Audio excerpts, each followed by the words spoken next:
सर्वत्रच पाणी टंचाई त्या ठिकाणी चालू झाली असताना वेगवेगळ्या माध्यमातून लोकांना पाणी पुरवठा करण्यासाठी संघटना पुढे होते। त्यासाठी काळाची गरज ओळखून आमच्या महाराष्ट्र क्रीडा निवास समिती सीमापक्षी उपाध्यक्ष नारायण मुचंडीकर यांनी किरणवाडी गावामध्ये पसरत असलेल्या पाण्याच्या टंचाईवर मात करण्यासाठी पाण्याचे टँकर बंद करण्याचा एक निर्णय घेतलेला आहे।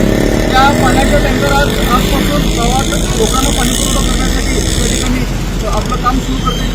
त्याचं उद्घाटन आज नारायण मुचंडीकर यांच्या नेतृत्वाखाली या किरणवाडी नाक्यावर छत्रपती शिवाजी महाराज चौकात झालेला आहे। गावामध्ये प्रत्येक गावामध्ये त्या ठिकाणी आपल्या सामाजिक कार्यकर्त्यांनी पुढे येऊन आपल्या आजूबाजूच्या भागात पाणी टंचाई असेल तर अशाच पद्धतीनं त्या ठिकाणी पाणी पुरवठा करण्यासाठी पुढे यावं अशी मी विनंतीने आवाहन करतोय।